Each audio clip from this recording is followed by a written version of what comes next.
ግን የሩታ እድል ምን አይነት እድል ይሁን እኔ አላቅም። በድራማ መልክ ይሁን በምንም አይነት መልክ ይሁን በዚህ ናክል እሷን የመጉዳትና እሷን የማስለቀስ በቃ አላቅም። አሁን ደግሞ በልጇ መጡባት። በጣም ነው የሚያሳዝነው ነገሩ። እና ውድ ቤተሰቦቼ በጣም ይቅርታ ቪዲዮ ካየሁት ሳትጀምሩ በጣም ተረብሼ ነበረ። እውነት ለመናገር ዛሬ ሩታዬ በጣም ነው ያሳዘነችኝ። አንጀቴ ነው የበላችኝ ማለት ነው። እናት በመሆን ራሱ መፈተን እውነት እናትነት ራሱ አንድ ፈተና ነው። እናት ለልጇ እንዴት እንደምትሆን እኔ እንጃ አላቅም። እናትም ለምን ሆንኩ እስክትሉ ድረስ ነው ዛሬ ሩታ ያነባችውን እንባ ሳይ ማለት ያለቀሰችውን እንባ ሳይ ከሷ የበለጠ እኔ ሆድ ባሰኝ። እውነት ለመናገር በቃ ቪዲዮ ራሱ መስራት አቅቶኛል። ብቻ በምንም መልክ ይሁን እናትነት ራሱ ምን አይነት ፈተና እንደሆነ እኔ እንጃ። አይታችሁታል። በቃ ለልጇ ያላት ቦታ በቃ አቅፋው ራሱ ከአይኗ እንባ ምናምን ነገር እንዴት አቅሮ እንደሚወርድ ማለት ነው። እውነት በዚሁ አጋጣሚ ለእናቶች ክብር ይገባል ማለት ነው። ትልቅ እድሜና ጤና ተመኘውን ለሁሉም እናቶች ማለት ነው። ለካ እናትነት እንደዚህ ነው።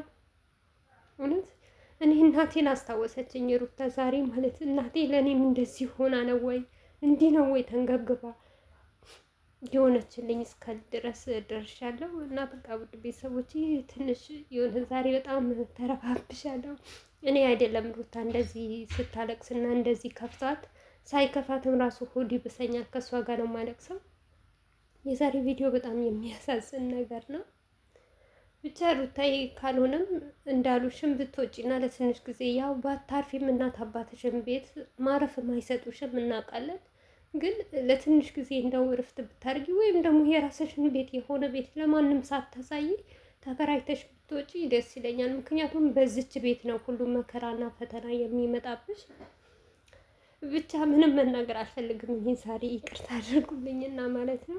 ነገ በሰፊው እመጣላችኋለሁ ኢንሻአላህ። እና ቪዲዮ ለመስራት ስንቴ ሞክሬያለሁ። ብቻ ትንሽ ተረብሻለሁ። በቃ ያሳዘነችኝም ሩታ፣ ሲቀጥል ደግሞ እናትነት ምን አይነት ከባድ እንደሆነ እውነት አንድ ሴት በዚህ ናክል በቃ ዝቅ ማለት እንደሌለባት ነው ያሰብኩት። ሴት ልጅ እናት ናት፣ ሀገር ናት። ለሴት ልጅ ክብር ይገባል። እውነት ሴት ልጅ ለምን አስሬ አትበድልም? አይደለም አንዴ 100 ጊዜ ተበድላ ደግሞ መከበር አለባት። በዛሬ በሩታ ባለቀሰችው በቃ ማንኛውም ሰው ቢሆን ከእናት ማፀን እስከወጣ ድረስ ለእናቶች ክብር ሊገባቸው ነው የሚችለው። ብቻ ፈጣሪ ሲጠብቅሽ ሩታ ማለት እንዳንቺ ሳያርጉኝ እና ውድ ቤተሰቦቼ በጣም ይቅርታ ማለት ነው። እና ዝም ብዬ እንዳልቀር ነው የመጣሁት ማለት ነው። እውነት ለመናገር ቪዲዮ ለመስራት ራሱ ሞራኑም የለኝም፣ ምንም አይነት ሞራን የለኝም። የዛሬ የሩታ ቪዲዮ በጣም ያሳዝናል።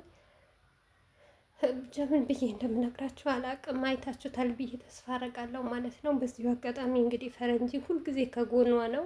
አሁንም ከጎኗ ብትሆን ደስ ይለናል ማለት ነው። ብቻ ፈጣሪ ልጅሽና አንቺንም ይጠብቅልሽ። ሌላ ምን እንላለን ብለሽ ነው። ከእንደዚህ አይነት ህይወት ይገላግላል።